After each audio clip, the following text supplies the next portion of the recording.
Hello friend, welcome back to my channel. সবাইকে রাখি পূর্ণিমার অনেক অনেক শুভেচ্ছা। তো তোমাদের দাদাভাই আজকে সোমবার জানুই, তার জন্য পুজো করে ফেলেছে। ও সোমবার আর মঙ্গলবার পুজোটা ওই করে। আর তারপরে আমি এবার এই যে ঠাকুরকে রাখি বেঁধে দিলাম। প্রথমে গণপতিকে দিলাম, একটা রাধাকৃষ্ণ ওখানে দিলাম, মানে বাঁধা তো যাচ্ছে না যেহেতু মূর্তিগুলো ছোট।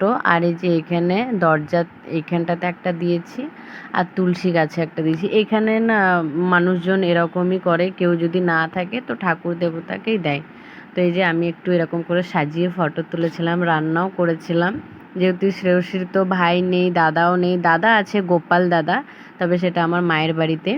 তো শ্রেয়সী সেটা আর কি সেজে গুজে বসেছিল। আর এই পাশে একজন আছে, উনি নিজের থেকে বলেছিল ওনার ছেলেদেরকে রাখি বাঁধার জন্য। তো শ্রেয়সীকে আমি সেখানেই নিয়ে যাচ্ছি, আর আমার ভাইও এখানে নেই, তো খুব মিস করছি। তো যাই হোক, আমি ওদেরকে বলেছিলাম যে আপনি রান্না করবেন না, তবে আমি সকালের নাস্তাটা আমি নিয়ে যাব।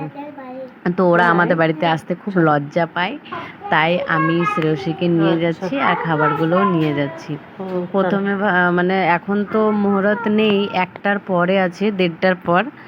তো সেই জন্য আমি বললাম ফোন করে যে এখন খাওয়া দাওয়া করে নিক, আর রাখিটা না হয় তখন পরিয়ে দেবে, যেহেতু শ্রেয়সী বাচ্চা মানুষ, অতক্ষণ তো না খেয়ে থাকতে পারবে না, তার জন্য। তো এই যে প্রথমে ওর দাদাজিকে একটু লাড্ডু খাইয়ে দিচ্ছে শ্রেয়সী, আর এত হড়বড়ি করছে যে মানে ফেলে দিচ্ছে, মনে হচ্ছে যেন প্রথম এসছে এরকম ভাব দেখাচ্ছে। আর কোনোদিন তো এদের বাড়িতেই পড়ে থাকে, যেতেই চায় না। তো তারপরে ওর দাদাকে পুড়িয়ে মানে খাইয়ে দিল। রবি ভাইয়ার সঙ্গেও খুব খেলে, খুব ভালোবাসে, দুজন দুজনের সঙ্গে খুব মস্তি করে।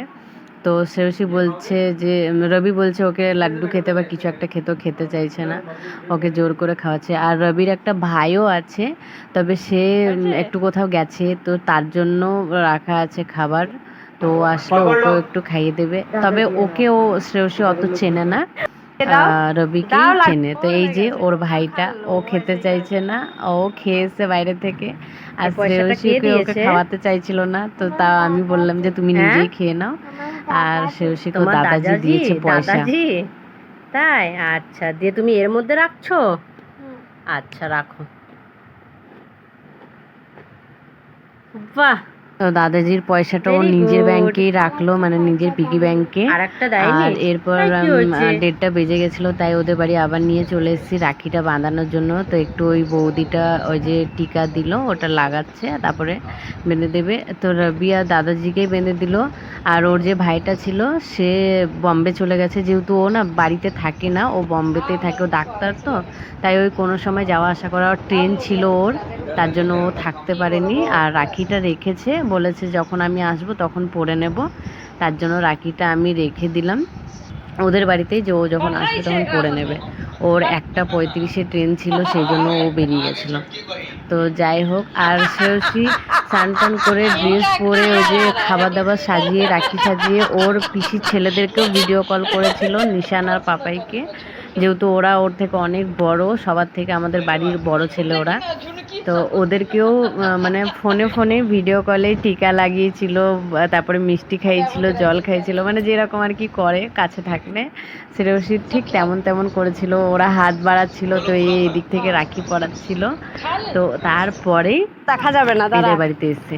তো এই যে আমরা বিকেলবেলাতে আবার বেরিয়ে গেছি, হঠাৎ ওর বান্ধবীর মা ফোন করেছে যে তুমি রেডি হয়ে শ্রেয়সীকে নিয়ে আসো, আমিও যাচ্ছি মেয়েকে নিয়ে, একটু ঘুরে আসবো, ভালো লাগবে বাচ্চাদের।